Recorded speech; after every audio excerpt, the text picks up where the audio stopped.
Hello. Hello, can you hear me? Yes, ma'am. You are audible. This is Dr. Priyanka. Hi, Dr. Priyanka. Sorry, Welcome, I was a ma'am. little bit stuck up in another meeting. I had communicated with Dr. Archana, Yeah, so okay, just okay, no got problem, ma'am. free and logged We in. are eager to listen you, your experience and Okay. your speak on preeclampsia because everybody was very means eager to listen about the new concepts, new guidelines, and protocols and the management, everything. So we are actually honored to have you on this platform, ma'am. Completely my pleasure to be with you all. So, Yeah. should we start right away? Just I will inform in the group once, ma'am. We were Yes, waiting, and I will just definitely. inform, and then we will start. Yeah. Dr. And Abhishek? if you could also make me the Hello. host so I can share my screen. Yes, yes. Okay. Prajakta, please. Hello. Yes, ma'am. Hello. Hello.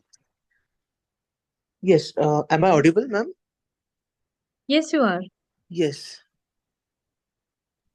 Akash, Shall we? you're the host. You will have to make ma'am co-host. As I'm a co-host, I won't be able to make ma'am co-host.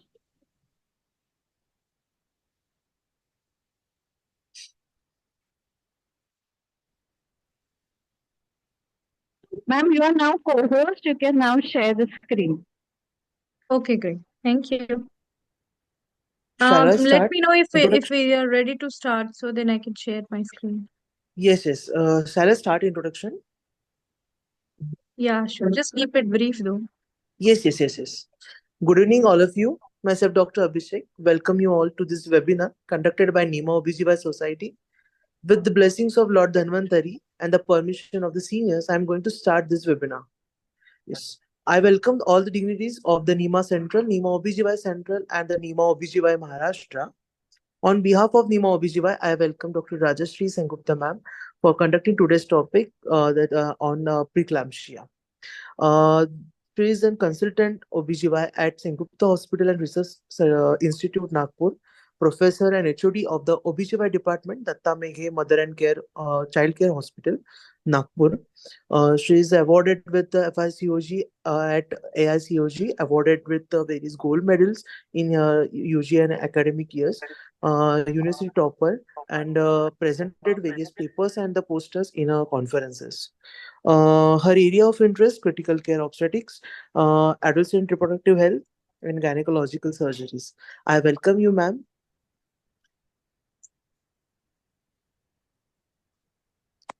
Hello.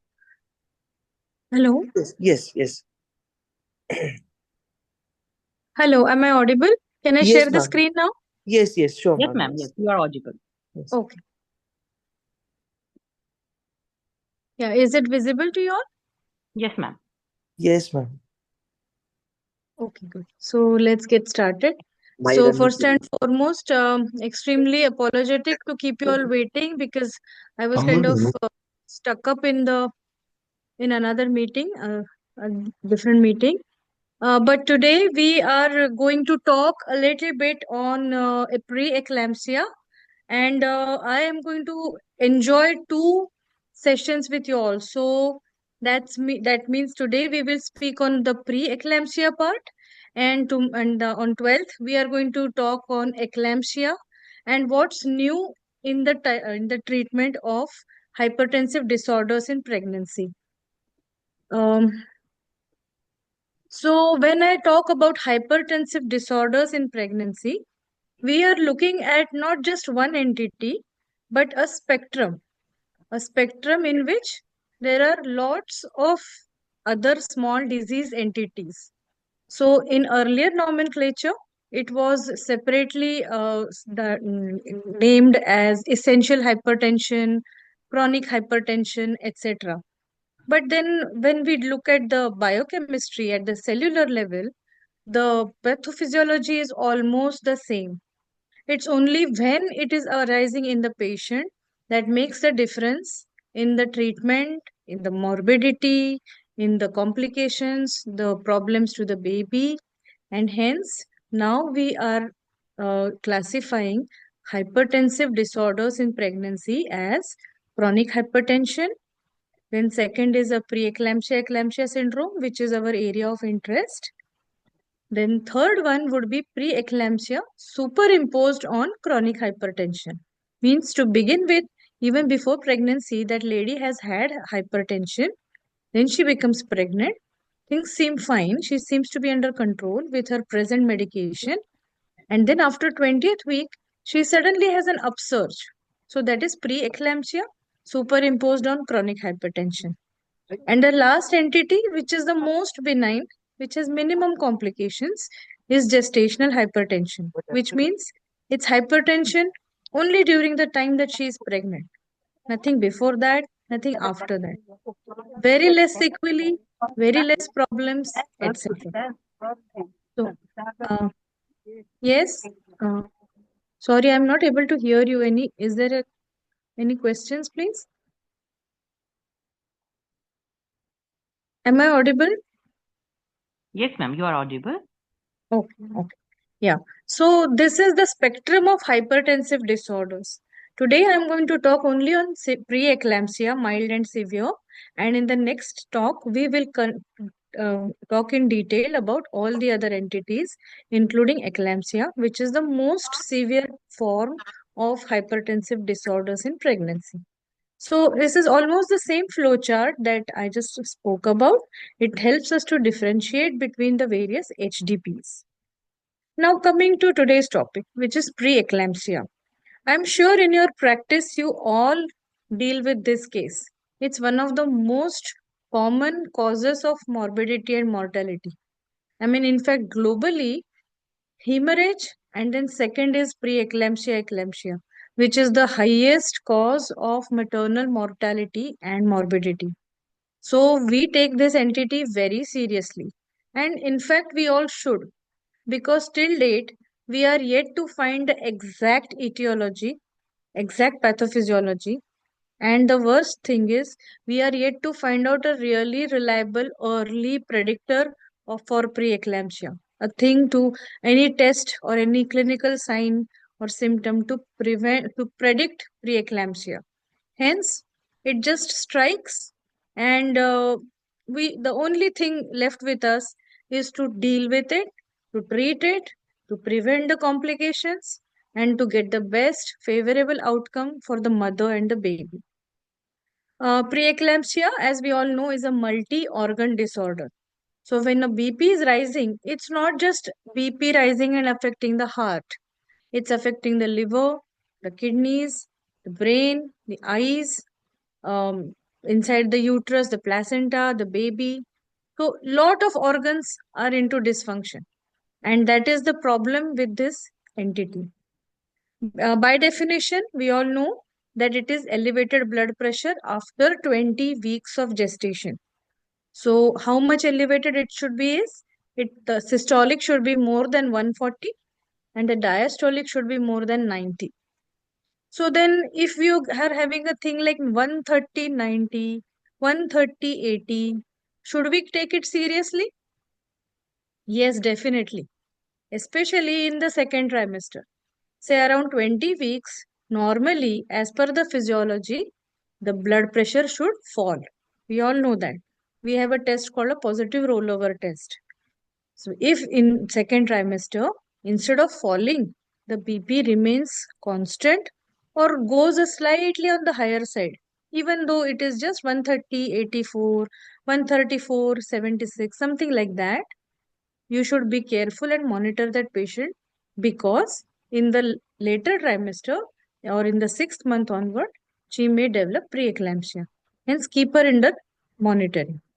So we have this mark of 140/90 and added with proteinuria. The recent ACOG guidelines says that proteinuria is not crucial and any hypertension beyond 20 weeks should be treated as preeclampsia. So you may not get proteinuria as much, or you may get proteinuria maybe later than the blood pressure rise. So blood pressure rise is the more important thing, the more earlier thing, and hence it should be monitored very carefully. So if you get two elevated BP readings 6 hours apart, that means when the patient is resting between those 6 hours, and in a 24-hour urine sample, the urine proteins is more than 300 milligram, it's diagnostic of preeclampsia. The global impact we already saw that it is one of the leading causes. Hemorrhage, hypertension, and sepsis, in that order, are the three killers, biggest killers of our moms and babies. So we have to be extremely alert to looking at preventing these three entities in our pregnant mothers. The pathophysiology of Ma'am, preeclampsia. then what is the delta hypertension and its significance, means whether it is significantly we should look for the values in which the BP is not significantly involved. See, delta hypertension is an subset of essential hypertension, in which only in small in a window period that blood pressure rises. Many doctors think that it is related to a diurnal variation, where towards the end of the day the BP starts rising, or only in the Mhm. first half, in when she's waking up in the morning, she has swelling, protein in the urine, and blood pressure Mhm. rising. Other time Okay. in the day, if you check her readings, and we find that in many patients, we admit her as a preeclampsia and ward में Mhm. patient का BP normal आता है. ऐसा हम कई अच्छा. बार देखते भी हैं. But then Okay. these are the patients, इन्हें आप discharge भी करते हैं तो आप उनको careful monitoring पे रखिए. Maybe every 10 days or every 7 days, you please call her back and get her blood pressure evaluated, because these are the Mhm. entities which will give you trouble later in pregnancy. Okay, okay. These are what we call white coat hypertension and marked hypertension, Yes, likewise. yes. But for preeclampsia, what two Mhm. things I need is proteinuria, and after 20 weeks, that BP has to rise. If in Okay. the first trimester she is coming and white coat hypertension is diagnosed, she will still Mhm. be maybe chronic hypertension, maybe essential hypertension, maybe gestational Okay. hypertension, but not Mhm. preeclampsia. So to label it as preeclampsia, it has to be after 20 weeks. Okay, ma'am. Okay. Okay, should we go ahead? Yeah, yeah. Yeah. So coming to the pathophysiology, we still don't know what's the exact etiology, but there have been lot of research going on in these four areas. So basically, we know that it is a problem with the immune system. The mother's own tissues reacting against the placental tissue, then poor placental implantation, where the placenta should nicely invade inside the myometrium and create a good chorionic lakes and villi. With the dissolution of the muscle layer of the arterioles, that dissolution of the muscle layer of arterioles doesn't occur. So anytime there is a stressor in the body, these blood vessels also contract under the effect of that bodily adrenaline, and that causes problem with the placental oxygenation, causing placental ischemia or hypoxia. And that is how the blood supply to the baby is reduced, and it affects the growth of the baby. So this is one more pathophysiology which is hypothesized. Third one is oxidative stress. We all know these oxygen free radicals which are harmful for us. We read about these stresses even in non pregnant people when it comes to cholesterol or myocardial infarctions. That those are the areas where the plaques form and inflammation happens. That is the same thing which is happening at the placenta. And the third one is endothelial dysfunction. So the inner lining of the placental bed, which should be smooth, starts creating clotting structures, small clots. The platelets start getting consumed there, and that is how HELP syndrome and preeclampsia come as a spectrum. So these are again hypothesized. We still don't have any good randomized control trials to tell the exact pathophysiology, but these are the ones which are most studied, most accepted, and the treatments which are directed towards these areas have been found to be useful and effective for prevention and treatment of preeclampsia. Now, risk factors are many. So, as I already said, we don't have any great predictors. but we do have an indirect way of knowing which lady may develop preeclampsia, and this is the small list of risk factors. So, a lady with antiphospholipid antibody syndrome, like who has had previous spontaneous miscarriages, previous abortions, bad obstetric history, recurrent pregnancy loss, those ladies would have preeclampsia. Chronic hypertension, chronic renal disease, elevated body mass index means obese ladies, maternal age older than 40 years, elderly gravidas, multiple gestation. Nowadays with IVF, we get lot of twin pregnancies, sometimes even triplet pregnancies. So when there is multiple gestation, there is always a higher risk of developing preeclampsia. Nulliparity means first time pregnancy. Now this there is a primary gravidity and primary paternity also. Means suppose it is her second marriage and first child from this second husband. So that is primary paternity. That is the first child from this husband. In this pregnancy also, she can develop preeclampsia because as per the immunology theory, there are certain immunological problems related to that sperm genome. Hence, preeclampsia may develop. Then, if she has had a previous pregnancy with preeclampsia, it may repeat in a second one. And pregestational diabetes. That means a patient who is not a GDM but a type 2 or a type 1 diabetes. So these are the risk factors. Now, in a history, we have to always look out for risk factors for preeclampsia. Whenever you're recording a history of a patient who's showing up to you, always look out for any previous abortions, multiple pregnancy, whatever risk factors we just now went through. Obstetric history, do ask for hypertension or preeclampsia in previous pregnancy. Almost 90% ladies will tell you that पहिल्या वेळेस BP वाढलं होतं किंवा बीपीची गोळ्या औषधी सुरू होते. They will tell you. So please ask for that history. Medical history, ask for diabetes, hypertension, any vascular. How will we know about vascular and connective tissue?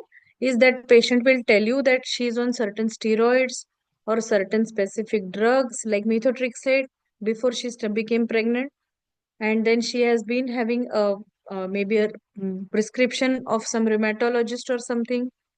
So that is how, unless you ask that history, patient may not volunteer it. कि कई बार patients को ऐसे लगता भी नहीं है कि ये कोरिलेटेड है या प्रेगनेंसी के हिसाब से ये इम्पोर्टेंट है. But for us, very early in pregnancy, we should know whether she has a history of any kind of connective tissue disorder. Hence, you must ask for this history. Then history of nephropathies and APLA. Again, same. If you ask, she may give you the proper history, proper prescriptions also. Then specific symptoms in the history when patient presents to you, especially later in pregnancy, 7th, 8th, 9th month, whether she has visual disturbances, persistent headaches, epigastric pain, and increased edema. We all know the physiology, the reasons why all of these happens. They are all warning signs, and we'll discuss it in the clinical features. So, is there a way? Suppose we don't predict it, can we prevent it? Well, again, that is a big black hole, a big gray area. And in fact, we do know of some anecdotal Ayurvedic therapies who claim that they are able to prevent preeclampsia or at least reduce the severity of it. So, this is where we may have an area of integrated research, which we will talk about later. About modern medicine, calcium, magnesium, omega-3 fatty acids, they all have been studied, but we still don't have any good robust data to tell us that okay, ये देने से preeclampsia नहीं होगा. ऐसा अभी तक कुछ मिला नहीं है. So we are still trying to search and grope for it. Then clinical features. Now we know that any BP more than 140/90, proteinuria more than 300 milligram is a preeclampsia. But then preeclampsia is classified into mild one and a severe one. Mild one, we are only keeping her in monitoring. We are taking care of her blood pressure, the lab tests, the sonography, the fetal heart monitoring, and we are trying to buy time. But sometimes what happens is complications set in. The disease suddenly decides to become aggressive, and that is when mild turns to severe. And how do you know severe? So there is a markedly elevated blood pressure, say something like 160 by 110, 180, 120. You get huge high, very high readings, scarily high readings. Now that is a condition which has to be put on a red alert. Hence, this is a specific entity, severe preeclampsia. Proteinuria is also very high. Nowadays we get those dipsticks. So in a mild entity, you may get it praised to +1. In a severe one, you will get it +3, +4 dipstick on in a random sample proteinuria. So that is indication of a severe preeclampsia. Along with that, you will have other complications setting in. Means either the kidney is affected, you will get oliguria, decreased urine output. If the brain is affected, you may get cerebral or visual disturbances. The patient is telling jhavar jhavar this thing. It is a very classical Vidarbha terminology. They say jhavar jhavar means it looks very blurry. It is not able to visualize. That is because of corneal edema. That is also because of retinal edema and retinal detachments also sometimes, that the patient gets visual disturbances. All of this is reversed with very minimal sequelae if you treat it in good time, in a good manner. Then patient may develop pulmonary edema, heart failure, left ventricular failure, pulmonary edema. There could be cyanosis, epigastric or right upper quadrant pain. There is swelling in the liver. It tries to pull on the liver capsule, and that gives severe right upper quadrant pain or epigastric pain. If the swelling becomes too much, there could be a liver rupture, a hepatic rupture, patient could die. So that is a very, very ominous sign. Impaired liver functions, all the liver enzymes start getting raised. Bilirubin तो raise होता ही है, jaundice तो आता ही है, लेकिन जो SGOT SGPT है, यानी जिसको आजकल ALT AST बोलते हैं, वो भी रेज होने लगता है. Alkaline phosphatase gets raised, gamma glutamyl transferase. So all the liver enzymes start getting raised very high. Normal ranges is up to 40 to 50 units. They start going in the ranges of hundreds, 200, 150, 300, like that. So impaired liver function. Then coagulation, thrombocytopenia means platelet count is reduced. Why? Because as we saw, endothelial dysfunction, the platelets start clumping in placental bed. Suddenly, automatically वहां पर platelet के clumps के clots बनने लगते हैं. So blood circulation में से platelets वहां चले गए हैं. सो यहाँ प्लेटलेट्स कम है. Now if she delivers, now if you take her for an LSCS, she will bleed because there is no platelets left or very little platelets left to clot her incisions or to clot her bleeding placental bed. Hence, again an ominous and warning sign. Fetal growth restriction. Now, if placenta is affected, the baby will definitely be affected. So, you will get slowly rising features of abnormal Doppler, reduced Leica volume, oligohydramnios, fetal weight is low, the abdominal circumference goes low, and that is how FGR will set in. Then headache, blurred vision, again all signs of cerebral edema. Hyperreflexia, these are all aura of getting a convulsion, cortical blindness, and generalized seizures of eclampsia. So this is how that whole spectrum of mild to severe to eclampsia will slowly progress. So what are the lab tests you want to order? For any preeclampsia, you don't need to go into all the entire gamut. जो lab में test है वो सारे नहीं करवाने. कुछ important test है जो आपको सिवियरिटी बताते हैं, जो आपको मॉनिटरिंग बताते हैं. सबसे पहले तो CBC आना है. CBC में आपको पता चलेगा haemoglobin, TLC and platelets. Typically haemoglobin बढ़ जाता है उनका 12, 12.5, 13. हमें लगता है कि ओ मेरी पेशेंट एनीमिक नहीं है, चलो सिर्फ BP बढ़ा हुआ है, which is a wrong thing, absolutely wrong thing. The point is that because की कैपिलरीज, पूरा फ्लूइड ब्लड वेसल्स में से टिश्यू में चला गया है, थर्ड स्पेस में. सो हर जगह इडिमा है, and there is haemoconcentration. And that blood, when you are drawing and sending it to the sample, that blood will tell you hemoglobin because it is hemoconcentrated. Hence, an actual 8 gram or 9 gram will tell on your test as 11 gram, 12 gram, and you may say, okay, she's fine, she's 12 grams. But these patients, when they bleed, and they do bleed, because वहाँ platelets भी कम हुए हुए हैं, so वो bleed होती है, और जब वो bleed होती है, तो थोड़े से blood loss को भी वो tolerate नहीं कर पाते. With even small blood loss, they will suddenly go into shock. They may even die. Before you refer her from a PHC or a sub-center to a tertiary care hospital, or from one hospital to an obstetric critical care unit, your patient may actually die. And you will think, अरे उसका hemoglobin तो 12 था, क्या हुआ? तो ये गलत report है. So don't rely too much on that. If you want to find out her actual hemoglobin status, her oxygen carrying capacity, hematocrit is a better way to find out. So in a CBC, thrombocytopenia, serial hematocrits is what you should get. Microangiopathic hemolysis, again, this you will be able to find out on a peripheral smear.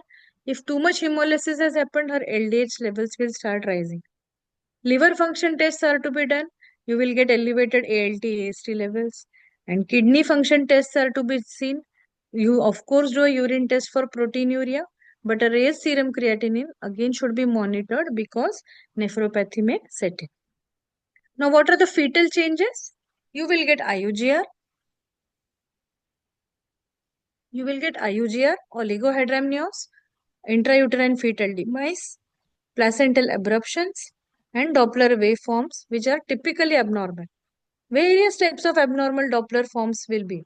The Doppler in uterine artery is of no significance for the diagnosis and treatment of preeclampsia. Mind you, uterine artery Dopplers are taken in early trimester or max up to 28 weeks only as a predictor. It is under study. It has not yet been proven, but it is found to be a somewhat good thing. Many reports come with uterine artery Doppler, notching seen, diastolic notching seen, which puts the doctor into great stress. They are of no use in preeclampsia treatment, not in mild, not in severe. So don't bother about uterine artery. The arteries which we map for Doppler to check in the baby are umbilical, the baby's brain middle cerebral, then ductus venosus, and the inferior vena cava of the baby. These are the 4 arteries, vessels, blood vessels that are to be mapped in Doppler. And इसमें यदि problems है, then you have a trouble on hand.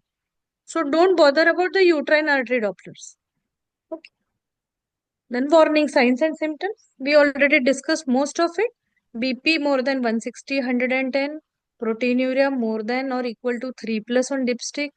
Headache, dizziness, blurring of vision. This is all an aura for throwing a convulsion. Epigastric pain, nausea, vomiting. Could be imminent liver rupture. If the liver ruptures, patient may die.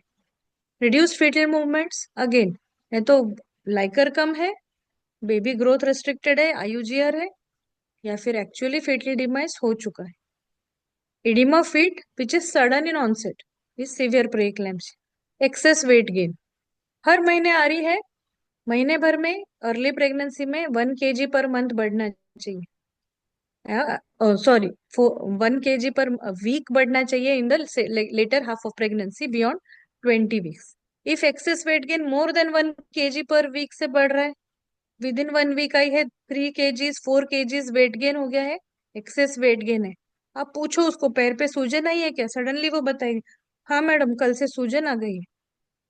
So that is a warning sign. Breathlessness. That सूजन is all the fluid which is running out of the blood vessels into the tissue spaces. That is why swelling. In the same way, when it enters lungs, you get pulmonary edema and breathlessness. Okay. Oliguria. Because hemoconcentration हो गया, vascular dip है, kidney functions are affected, hence oliguria.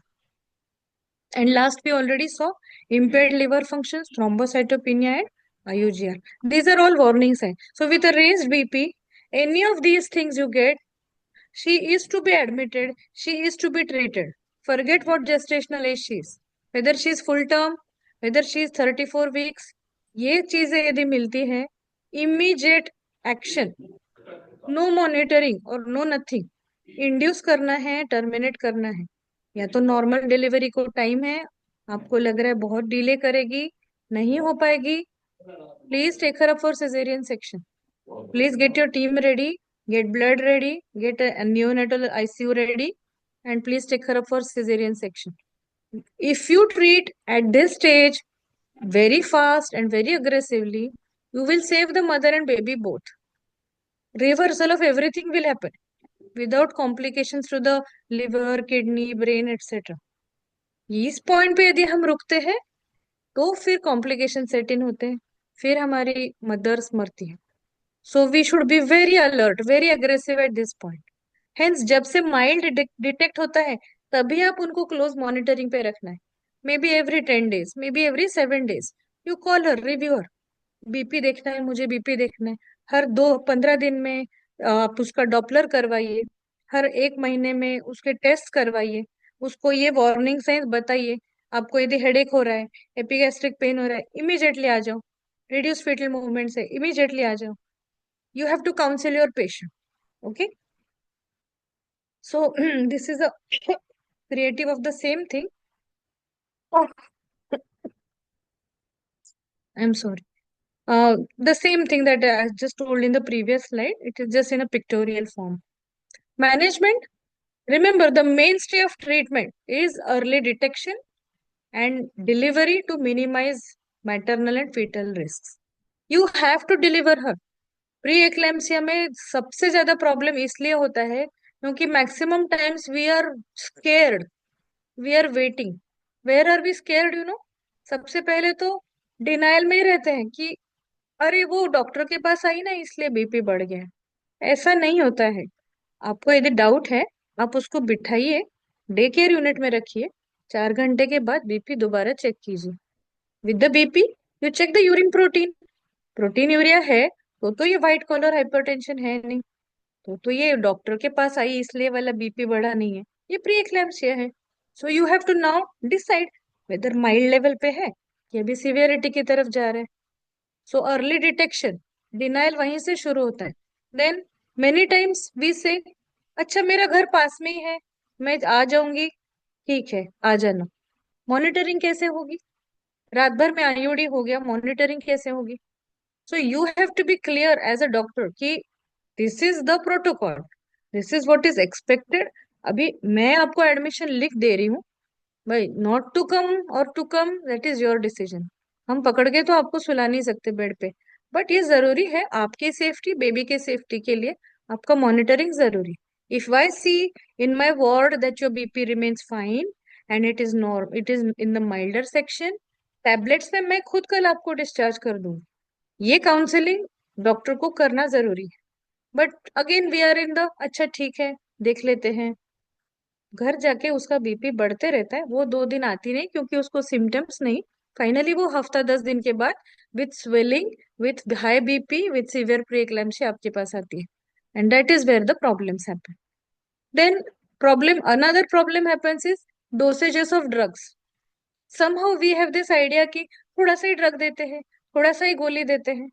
मतलब अगले बार मैं बताने वाली हूँ आपको, मेक्लैम्सिया के ट्रीटमेंट का जो डोसेज है वो तक हमारे डॉक्टर्स कम देते हैं, आधा अधूरा देते हैं, डरते डरते देते हैं. वाई? हाउ? किसी ने बहुत सारा रिसर्च करके टेक्स्ट बुक लिखे हैं जिसमें डोज लिखा गया है. So please respect that research and that science.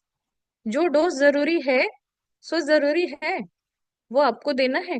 उसमें आधा अधूरा, आधी गोली, 2 की जगह 1 बार, it will not do the effect ना. It will not help your patient. आप हाफ ट्रीटमेंट दे रहे हो, वो कॉम्प्लिकेशन में जाएगी. अच्छे ड्रग्स मिलते हैं बट प्रॉपर ट्रीटमेंट हम नहीं लिखेंगे या उसे एक्सप्लेन नहीं करेंगे तो हमारी तरफ से गलती है. सेकंड प्रॉब्लम होता है पेशेंट की तरफ से कंप्लायंस. 2 दिन मैंने गोली खाया, पास के डॉक्टर के पास गई, बीपी अच्छा लग रहा था, फिर बीपी की गोली मैंने बंद कर दिया. क्यों? किसने बोला?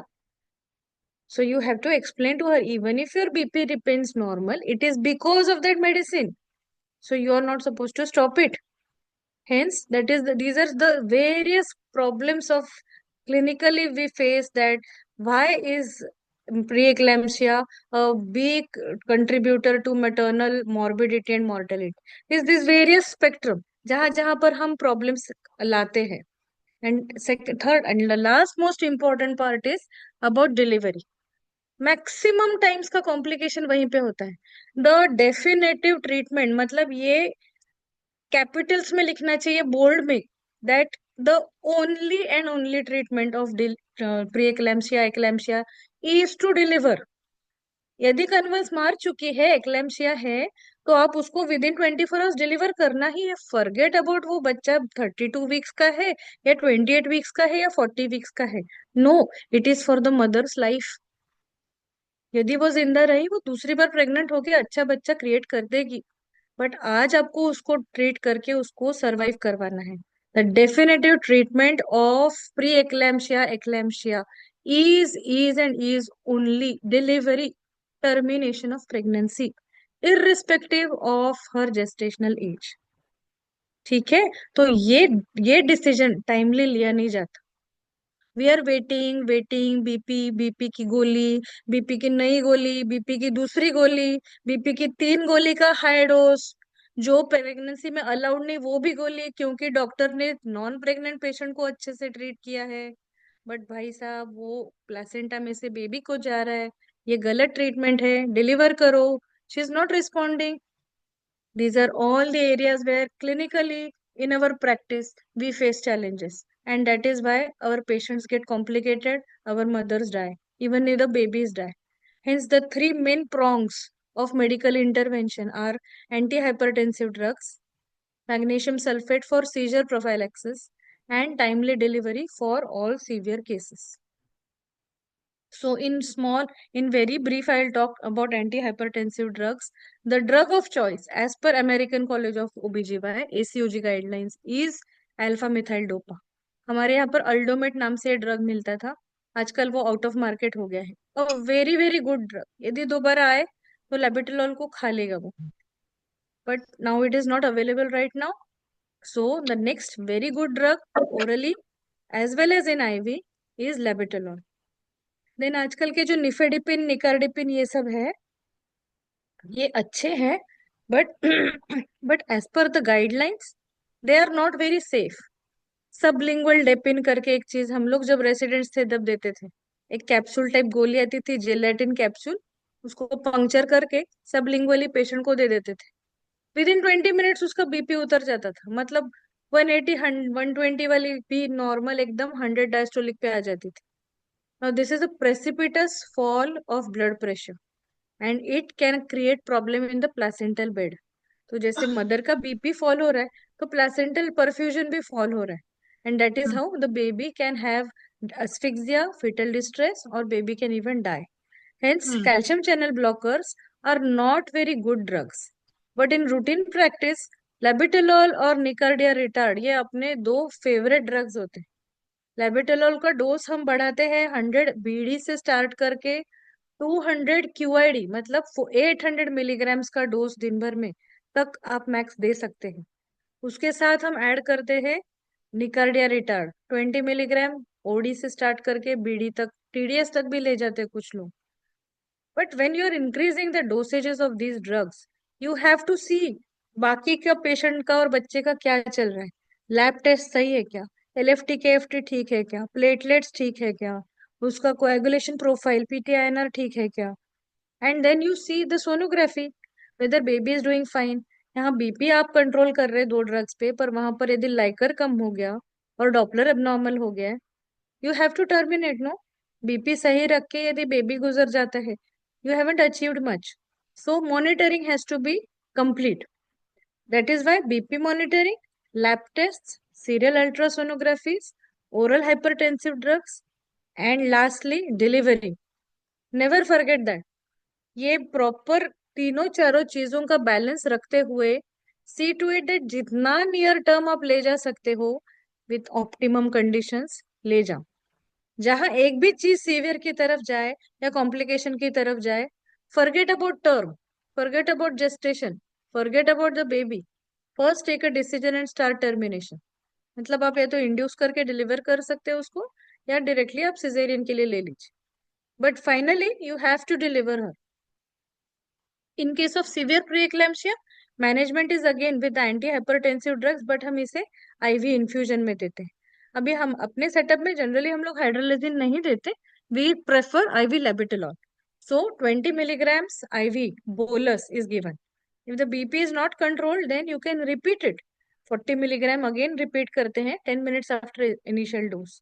ऐसा करते 10 minutes में बढ़ाते बढ़ाते मैक्सिमम डोसेज आप दे सकते हैं IV में लेबिटलॉल का up to 220 milligrams. But generally इतना देने की जरूरत ही नहीं होती है. In our clinical practice we have seen 40 milligram के IV डोसेज में very well controlled our preeclampsia happens. But then again, mind you, while you are putting her drip, you have to start termination. You have to send her tests, see the sonography, and start mind thinking about कि अभी मुझे इसको terminate करना पड़ेगा, क्योंकि आप IV लेबिटोल पे आपको 2-4-5 दिन या 1-2 हफ्ता तो नहीं रख सकते, या अभी वो 34 है, आप और 3 हफ्ता तो नहीं रख सकते. यदि IV लेबिटोल की लेवल आ गई है, मतलब वो सीवियर प्री-एक्लेम्सिया है, तो जब तक उसके लैब पैरामीटर्स और खराब ना हो जाए और उसको सिजेरियन में एनेस्थीसिया से या ब्लीडिंग से और प्रॉब्लम्स ना आ जाए, better to terminate. So these two decisions should go hand in hand. Indication for delivery, fetal indications are IUGR, severe IUGR, non reassuring FHR pattern. NST जब लेते हैं बेबी का, तो उसमें बीट टू बीट वेरिएबिलिटी या डिसिलरेशन होने लगे या एक्सेलरेशन बंद हो गए, these are all non reassuring patterns. In any of these you have to deliver. मतलब सब कुछ सही चल रहा है, लैब टेस्ट सब है, बट ये एनएसटी में गड़बड़ है, डिलीवर करिए. ओलिगोहाइड्रामनियोसिस नियर टर्म 8 to 9 सेंटीमीटर का AFI इज गुड. आजकल AFI देखते भी नहीं है, सिंगल वर्टिकल पॉकेट देखते हैं. 2 सेंटीमीटर तक का vertical pocket is good near term. उससे कम यदि है, प्लीज डिलीवर करिए. Maternal indications, gestational age 37 completed weeks हो गया, there is no reason to stop. Absolutely.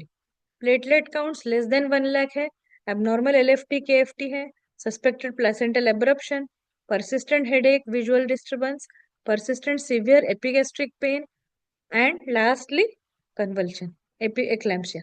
इनमें से कुछ भी है, you have to deliver her. Just don't bother about वो कितने वीक्स है, बेबी का वेट कितना है.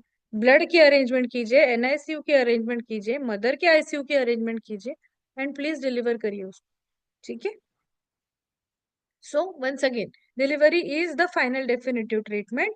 Early diagnosis of progress of disease from mild to severe is crucial. That early diagnosis will only happen when you keep her under close monitoring.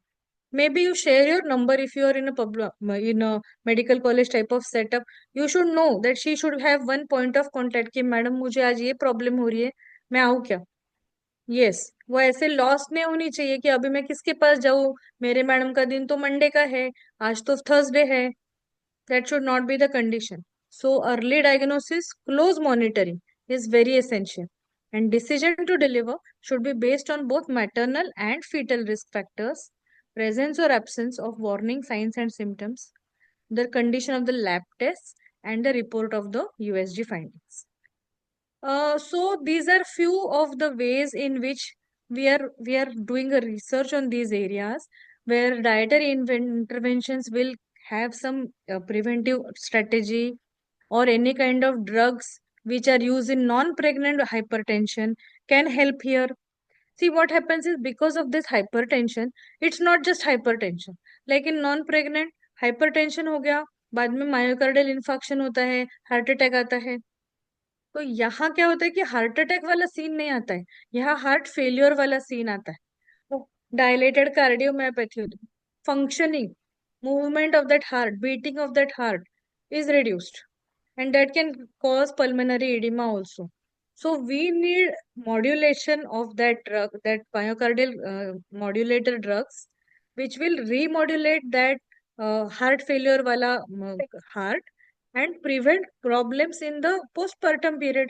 You don't want the peripartum cardiomyopathy और heart failure में आपकी patient मर गई.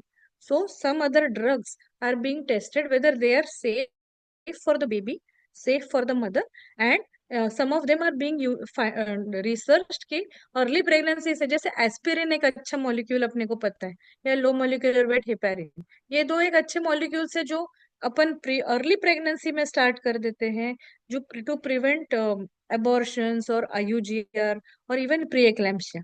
और there is प्रेवास्टैटिन करके एक molecule है जिसका हम ये रिसर्च लेवल में है. So once the research is out, maybe we can get some good drug to prevent preeclampsia. So it is under the research right now. Drugs, again, I already discussed about it. Lifestyle approaches, reducing stress. How much is the role of stress to creating preeclampsia? Till date, we don't know whether stress is directly related to your BP rising after 20. Stress कैसे करेगा? आपका BP ऐसे बढ़ा के रख देगा. Before pregnancy also you are hypertensive. But for placenta to come in picture and 20 weeks के आगे बीपी बढ़ाने में स्ट्रेस का क्या रोल है, ये till now we don't know. And then artificial intelligence is always there. We are trying to find out newer apps or newer models, newer calculation models where we can predict and prevent preeclampsia, maybe even treat it later. So these are all the research modalities. Now, where is your role as the Ayurveda consultants? See, NEP is all about multidisciplinary and integration. So long as we are doing collaborative work, we are doing good to the mother and the baby together. It's always going to be holding hands together. So safety, integration and collaboration. ये यदि हम करें तो हमारे माएँ बचेगी, हमारे babies बचेंगे. May be with some good integrated therapy हमारा हाइपरटेंशन का मॉर्टेलिटी के पॉइंट ऑफ व्यू से बिग टाइम रिडक्शन हो जाएगा. So in the years to come our mothers may not be dying of hypertension and hypertensive disorders of pregnancy. So let us work on those areas. The challenges is that there are very limited clinical trials, but there are some extremely good Ayush therapies. I mean, I come from a family, I am a third generation gynecologist. My mother, my nani, both were gynecs. And nani was a gynecologist in when there she was the second doctor in the city in of Nagpur. So that time the allopathic medicines were not so good, and a lot of times they all used to depend big time on lifestyle changes or certain herbs or certain ayurvedic preparation, जिसको home remedies या household remedies आजकल बोला जाता है. But for good knowledgeable people, there are certain very good modalities of treatment in Ayurveda. What we should do is we should have a combined trial or some kind of research, some kind of evidence-based medicine to make a big statement and to be able to give some solid evidence, solid body of evidence कि इस point से ये predictor है, या इस चीज करने से ये प्रिवेंशन है, या इस चीज करने से ये मैनेजमेंट है. Various areas are there where we still need to work. So we can always hold hands and work on that together. Remember that there is a role of referral always. I always teach my students that if you are working in a standalone unit where you may be the best of surgeon, the best of absolutely fine surgeon, a very good clinical acumen, but medico legal नाम की एक चीज होती है. So you should know the point where you have to send that patient from your setup to a higher center where she is going to get multidisciplinary care under one roof. So medico legally nowadays that is the need of the hour, because tomorrow if a mishap happens at your center in a court of law, you will always be asked, doctor, when there is a center like that in your city, in the neighborhood, why did you not refer your patient? You cannot say that, oh no, I'm the best surgeon, I'm the best doctor, I'm a gold medalist, I'm this. No. Beyond all our professional egos and arrogance lies the mother's life, the life of the baby, and the safety of the mother. Hence, we as doctors, we as practitioners, we as clinicians should know when to stop. That is very important, especially for the youngsters, especially for the new pass out, the new residents who are now becoming new consultants. Because 10 years back, society का जैसा माहौल था, आज वैसा है नहीं. So we have to be very, very alert from medico legal point of view. मतलब ऐसी सीन है कि आप 2 गोली कम दे दो, किंतु आप प्यार से बात करो और मेडिको लीगली सेफ रहो.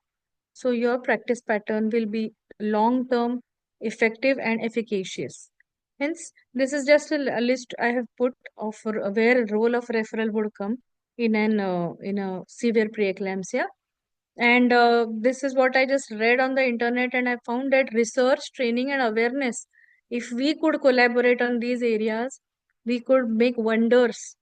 Research is conducting clinical trials on therapies and actually collaborating those therapies into practice.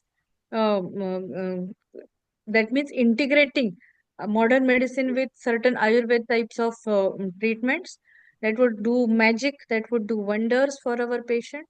We have to create awareness. Many patients come to us asking for this holistic approach. Many patients come to us who are absolutely averse. So it is not a completely black or white picture, is what we all should tell our patients. We have to integrate, we have to combine, we have to collaborate. यदि उनको labetalol दे रही हूँ, so I should also be able to tell her some kind of maybe yoga or some kind of Ayush type of therapy where it is going to support her and give her a full spectrum of care and safe care. That is what should be the future of obstetric treatment, is what I This is propose. the real issue, ma'am. Whatever I you're saying, it's think truly I'm done for that, 100% and we correct. can now take some questions. In fact, I would like to know your experiences. I'm sure there are very senior doctors here and who have been treating this type of entities. So, what's your experience about the whole thing? We can have a discussion on that. Your points are truly Yes. very nice, ma'am. And integration is the need of era, I think. And if we combine it, then it's truly really useful for this reproductive child in reproductive childhood. Yes. Whatever the Right. government is providing us, we can add on Yes. this with the integrated approach. So I truly like this sentence, your this last word that you said, that integration. Yes, it is very, very important nowadays to Thank you. assemble both the kind of pathies, let them to get a research on that and come Correct. forward with this.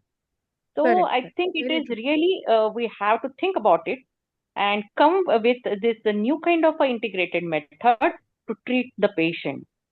Yeah. And it was a Absolutely. wonderful webinar, ma'am. Thank you so much. Yes. Thank you, madam, for a very informative talk. And you have gave the good best take-home messages also. Definitely. Yes. Yes, but I want to ask one. The what is your opinion about the gestosis score? Because See, it's actually, very the useful for gestosis, screening. yes, very useful for screening. In fact, see, it has been developed by our own AMOX person, Dr. Yes, Gorak yes. Mandrupkar. Gorak Mandrupkar. Yeah. Yes. Yes. Yeah. A very nice doctor, very, very And affable, very it's come pleasant with app personality. only. It's come with app only, and you Yes, can just go in the YouTube and just download that yes. app, and you can predict the definitely Absolutely. in It's very every patient. simple, very easy to Yeah. use, and actually it should be popularized Yes. especially at the ANMs, ASHA, the grassroots worker levels. I personally strongly feel that we should spread that app so that Yeah. diagnosis in community can happen very early. Those girls can Yes. send them Yes. to us, no? कि Yeah. Madam इसको treat करो. भाई आपके पास यदि patient last stage में आती है, आप ही क्या ही करोगे ना. मतलब कोई भी doctor, Yes. it Yes. has to be diagnosed early, it has to be detected early, and But for treatment screening जल्दी शुरू होना. purpose is very first visit also you can predict the Yes, that yes, SDP yes, patient. yes, definitely. Especially for Indian women, the data collected has been हाँ. so nice. जिस basis पे sir ने वो बनाया है, Yes. बहुत सारा Indian ladies का डेटा है. इट्स नॉट लाइक यूएस या यूके के वो ऐसा नहीं है. तो हाँ नहीं इसलिए इंडियन वो बहुत स्टडी है वो. रेलेवेंट है वो. Yes. It's very relevant Yes. For us. And another point is the while measuring the BP, no, Many times the patient lie down and take the BP. We take the BP also, but you have to just measure the BP in sitting position. Sitting That position may with the heart, affect the with the arm at the yes heart level. in same level. Yes, that is another point. Is Well, but Technical actually, there are limitation. several factors, but the yeah, difference would be barely 5 to 10 millimeters of yes, mercury in these conditions, ye- especially if the pH has already set in. Because what hmm. happens, the contractility of those arterioles is already damaged. So Okay, posture per se doesn't cause much. Same also you say that if the cuff of your shoulder shirt is so like she's wearing a shirt or something and you move up that shirt and put the cuff there, it may rise. But in Mhm. preeclampsia, because the damage is at the arteriolar level, so Okay, not too much difference happens. okay, So huh. यदि आ रहा है 140/90 तो आप सुला के लिटा के left lateral कैसे भी आप देखो तो वो रहता है. इसलिए rest of 4 to 6 hours is what ISSHP suggests by definition. Yes, yes. BP monitoring is हाँ, must. Like non pregnant people तो वो पैथोफिजियोलॉजी थोड़ी डिफरेंट होती है. Pre Huh. एक्लेम्पसिया में वो डैमेज वो मस्क्यूलर लेवल पे है, आर्टेरियल के मस्क्यूलर लेवल पे, तो बहुत ज्यादा डिफरेंस नहीं होता है उसमें. Okay. Ma'am, as we say that we should take a precaution in the early stage of pregnancy, like means most of the times we see the early diastolic notch is considered as a means a predictor factor for the preeclampsia and Yes. all these things. Okay, but the considering the cytotrophoblastic invasion of the placental bed, whether it is necessary to start the ecospleen or the aspirin, whatever, that should be started in the early stage before the whole placenta get developed, before the I mean, it should be started before the 13 weeks or 15 to 18 weeks likewise, or the late Yeah, so start. Huh. so Yes. exactly that is the challenge, we are not able Hmm. to predict कि किसका invasion Yes. सही रहेगा और Yes. किसका नहीं. Yes. Yes. ये prediction का हमारे पास आज तक कोई जरिया नहीं है. ये यदि पता Hmm. चले तो मैं तो प्री कंसेप्शनल स्टार्ट करवा दूं, but But we are not is it able to safe to find it start out. ecosprin? Then if it is not, we are So not we are 100% doing sure it all about. empirical. There is no randomized control trial to say कि हाँ aspirin is the Hmm. answer या LMWH is Yes. the answer. ऐसा कोई Hmm. RCT नहीं है. तो Hmm. इसीलिए हम वही. स्टिल वो रिसर्च में है कि क्या So, हो रहा है. Angiogenesis Hmm. का प्रॉब्लम है कि ऑक्सीडेटिव स्ट्रेस है, इम्प्लांटेशन Hmm. फेलियर है. So various modalities are being found out. कोई बोलते इम्यूनोलॉजी है. तो अलग अलग तरीके के एरियाज में हम रिसर्च कर रहे हैं. एक आधे दिन कुछ ब्रेक थ्रू आ जाएगा तो अपने पास एक आंसर मिल जाएगा शायद. can you predict this one from by the PAP-A and this uterine But PI and on at the yes, to 12, to 13 a great weeks? extent. So we Yeah. have this PI of uterine artery, which is to Yes. be done at 11 to 13 weeks, which is till date supposed to be one of the best predictors. Since Okay. sensitivity, specificity is not in the range कि हम उसको एक single most Mhm. diagnostic gold standard पकड़े. Okay. So we are doing lot of research on that. A lot of studies have been. आप मतलब internet पे जाएंगे तो ये एरिया में बहुत है. पर एक सिंगल में तो ब्रैडिकाइनिन, कैलिक्राइन, ये सब से लेके मतलब पॉजिटिव रोल ओवर टेस्ट से लेके आज के ये यूट्राइन SFLT है, टायरोसिन काइनेज Yeah. है. Yes. Lot of Yes. Biomarkers are also been found out. पर Hmm. we don't know the answer till date. Then, ma'am, angiogenic factors and anti-angiogenic factors, so whether they play a good role in this, like placental growth factors. VEGF is found to be one of the better Yeah. ones. Yeah. Actually, my knowledge is very stunted, but there may be some answer, some robust answer to this in Ayurveda. Actually, if you have some research about it, please do Yes. share. Because there have been, Yeah. मतलब मुझे लगता है ऋषि मुनियों के जमाने से कुछ तो चला होगा उनके पास, some kind of herbs or some kind of medicines which prevents this oxidative stress and prevents this Yes. Immunomodulators are there, implantation ma'am. problem. Yeah. I'm very sure, madam. I'm really don't have any. You guys are the experts in that. You should teach me about it. But यदि है तो really let's have some research study about that area. And Many of I would patient I like have to seen, be a madam, part of it. कि if you give the मासानुमासिक काढ़े जो सुश्रुत ने बताया है ना कि हाँ हाँ मंथली काढ़े कुछ बताया है, it comes हाँ in हाँ tablet also nowadays. That okay tablets can prevent and reduce the this PIH. Oxidative state. Yeah. Yes, definitely. so why don't we just give them to all patients and then maybe have a Yes, yes, case we are control using study or that one. something like that? Yes, yes.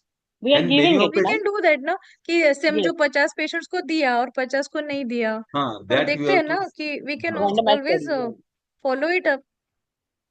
Yes, and Some kind of research we Sushruta. should do actually. Yes, yes, Yes, yes, yes. definitely.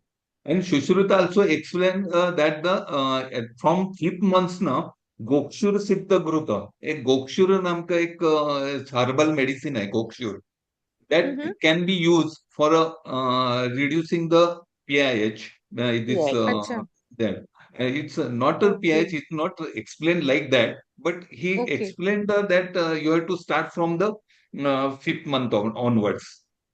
okay so That it the must be 5th month maybe means the 20 weeks only. yes, maybe this for eclampsia, pre-eclampsia only. Maybe now we'll talk about these recent guidelines on allopathy in Yes, next yes, talk, and I will be telling about eclampsia also and other hypertensive disorders also.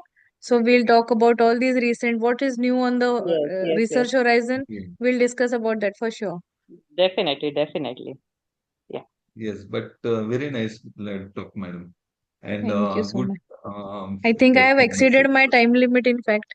It's yet to, I think people have Yes. so many questions. I think Dr. Abhishek, you can take the questions if you Yes, have. ma'am. Yes, ma'am. I Hello.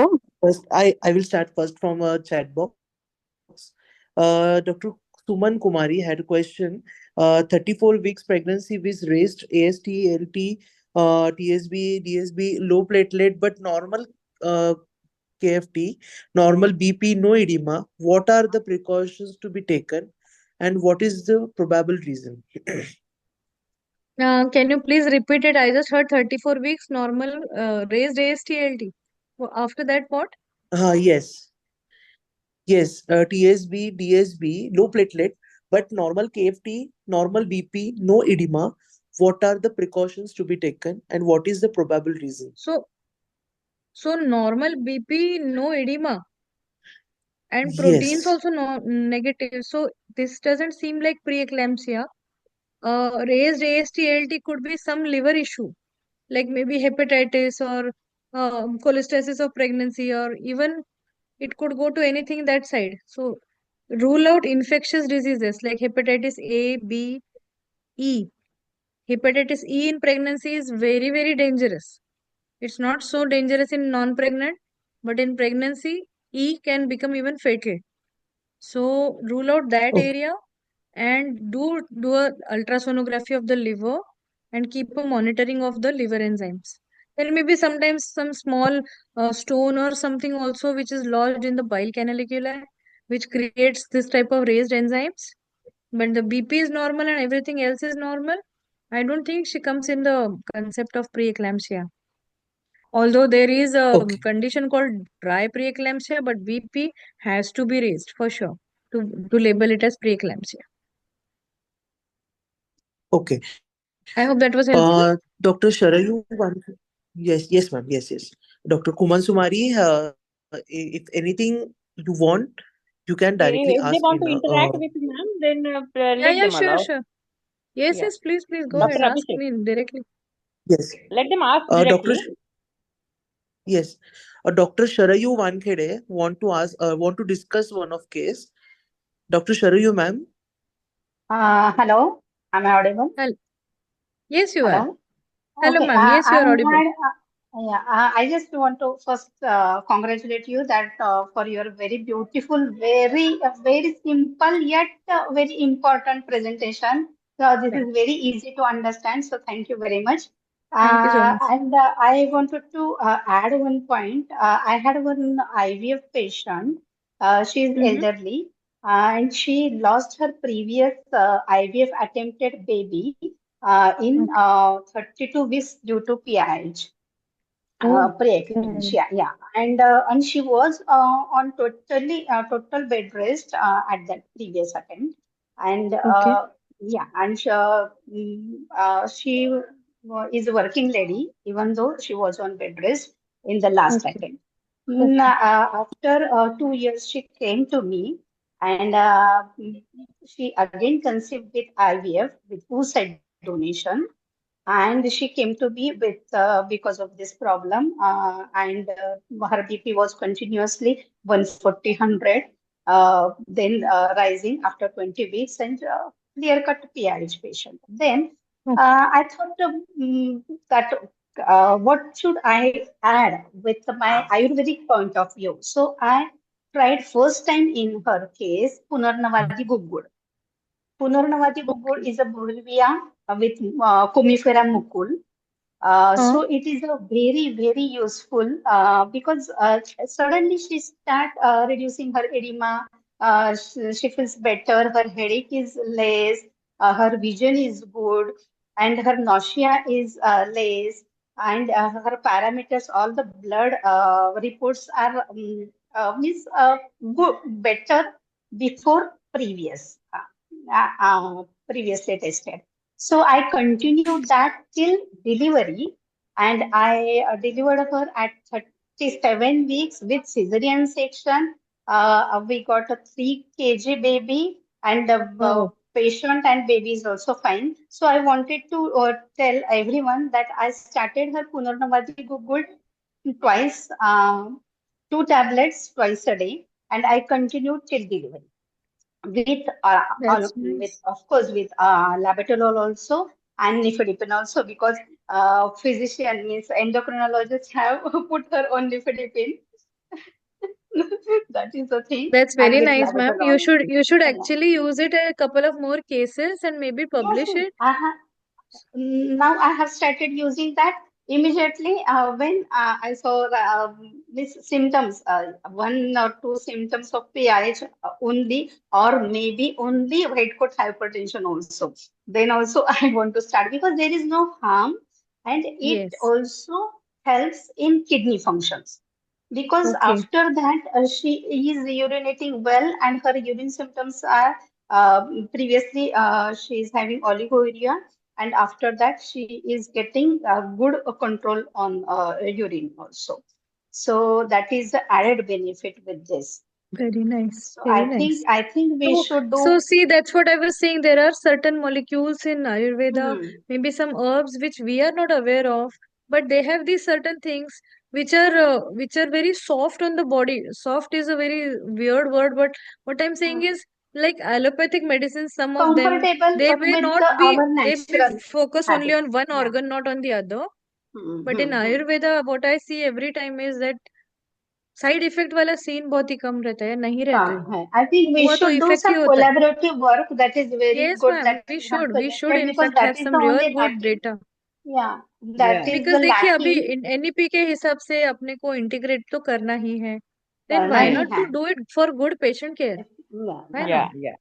I गलत think मतलब गलत तो कुछ कर नहीं रहे अच्छा ही कर रहे पेशेंट के लिए yes. तो करने में हरकत I क्या है my intention, actually I am thinking that we should means this government should think of this, that we should do the MBBS or BMS like medical course with 7 years with all the integrated things.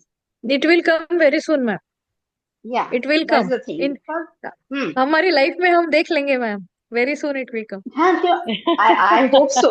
I hope so. I is 50 now, so I hope so. But I think if that will going to happen, then it will be beneficial for patient.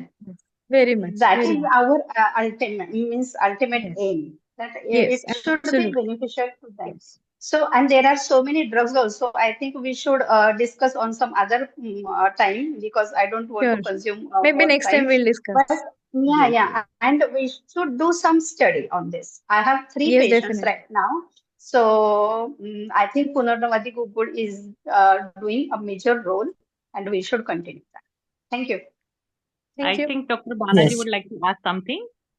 Dr. Balaji, Yes. please unmute yourself and ask.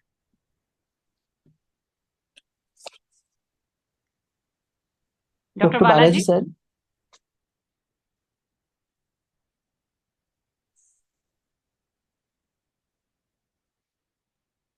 Dr. Balaji, please unmute yourself.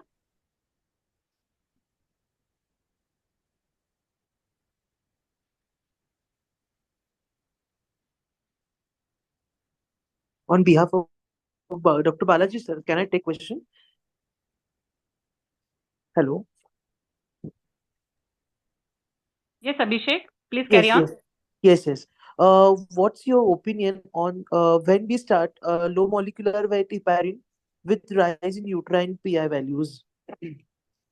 Low molecular weight heparin with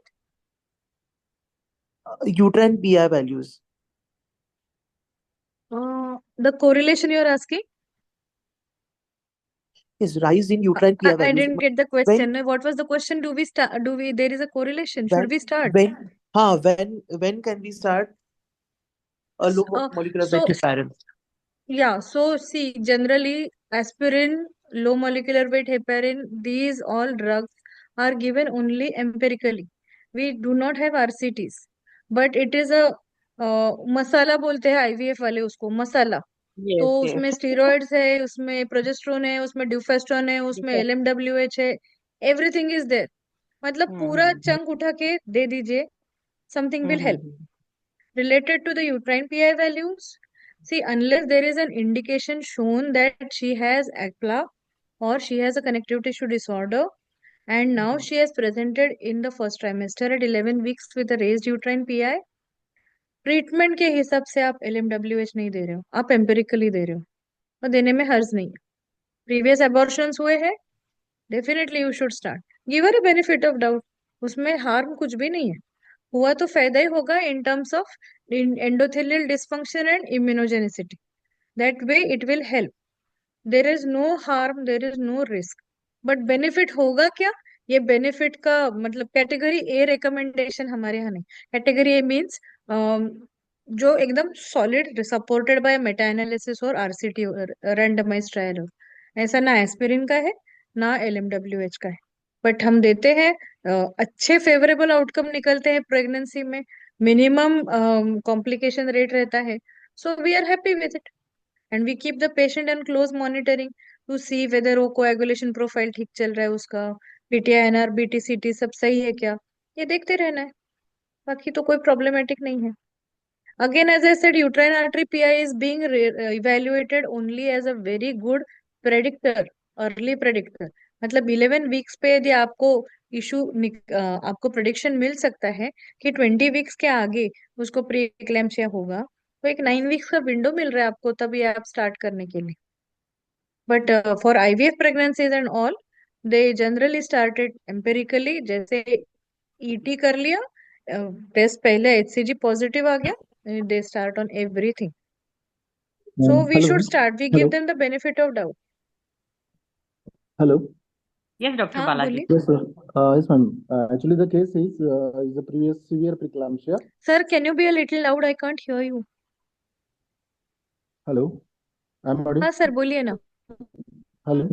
Little The loud. case, हाँ, madam, बोलिए. is my colleague wife.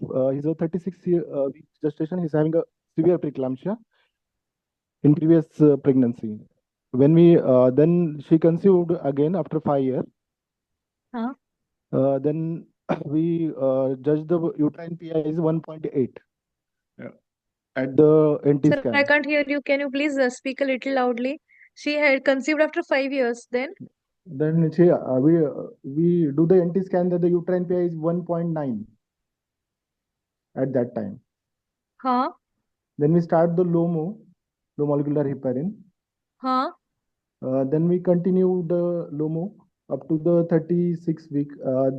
और उस time उसको कोई भी PIH या कोई भी डेवलप नहीं हुआ, यूट्राइन PI राइज होके भी. एट द एनामोल स्कैन उसका यूट्राइन PI ऑलमोस्ट 1.6 था, जो लिटिल बिट IUGR था, ऑलिगो था, लेकिन PIH BP रेज नहीं हुआ. BP रेज नहीं हुआ. नहीं हाँ. हुआ. IUGR भी नहीं हुआ. IUGR था, लेकिन हाँ. बहुत अच्छा सिवियर IUGR ऐसा नहीं था. हाँ. तो लोमो का बहुत अच्छा रोल देखा है मैंने अभी तक, तो हाँ इसीलिए सर, मैं वही तो कोशिश मैं कह रही करूंगा। हूँ, उसका आरसीटी नहीं है बस, बट हम लोग यूज करते हैं, अच्छे फेवरेबल रिजल्ट्स निकले हैं। हाँ, क्योंकि सभी तो द किया थिंग था। Is that uterine artery PI सबसे पहले आया हाँ, as a predictor of placental dysfunction going towards IUGR. Then later studies found out that उसका predictor value towards pre eclampsia भी है। फिर आपने उसमें एसएफएलटी वगैरह वो सब ऐड किया, तो हाँ, फिर हाँ। उसका predictive value slightly hmm, improve होता हुआ दिखा। But then again as I said, till date no RCTs, लेकिन वी कोई आर गाइडलाइन नहीं गोइंग है। एम्पिरिकली। बहुत अच्छे रिजल्ट्स है, रिजल्ट है, हाँ जरूर ना। दीजिए, पेशेंट को मॉनिटरिंग पे रखिए।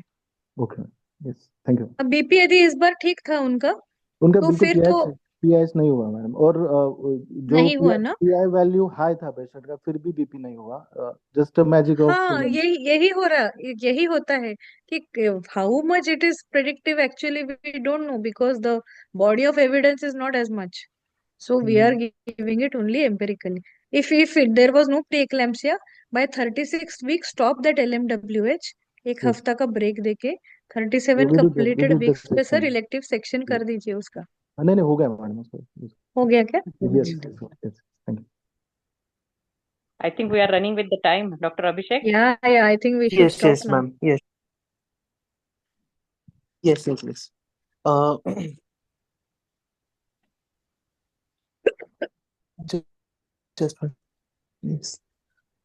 If anybody still want to ask something or directly want to interact with ma'am, Or we are meeting again after 2 days, so maybe yes, that yes, time yes. we can take more Then we can questions. carry on. Yeah, yeah.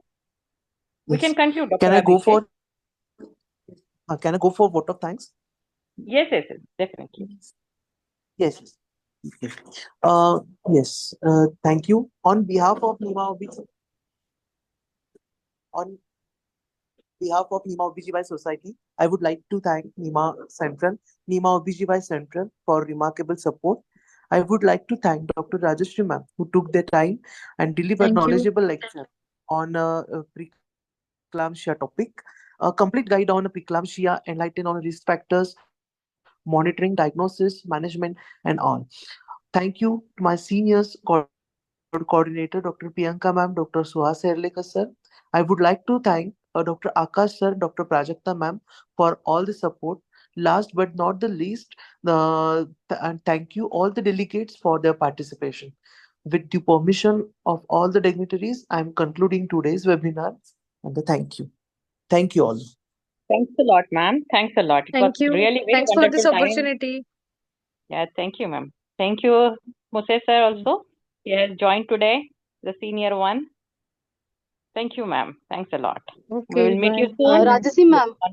Yes, Rajasi yes. ma'am, good evening ma'am. Hello. Ma'am, sorry Hello, interact Archana. नहीं किया, but I was there. Yes ma'am, I was there all the time. आपका सुना मैंने session. It was very clean and clear. बहुत अच्छा revision हो गया and बहुत से doubts भी clear हो गए. So it was very अरे very thanks. nice presentation ma'am. I was present all the time. But आपको पता है reason मैं interact नहीं कर पाई. And thank नहीं you कोई so बात. much for being with us ma'am. I Thank should you ma'am. thank you, Thank you. Dr. Archana, for giving me this Thank you ma'am. opportunity. Thank you so much ma'am. We are like, Okay, we'll it's see an you honor to soon. hear you. Yes ma'am. Thank you. It's our privilege, Thank you. ma'am. Yeah, meet you soon on Bye. 12th. Yes, yes. Sure, Yeah. sure. Yes ma'am. Okay, Thank you, bye-bye. ma'am. Thank you. Thanks a lot.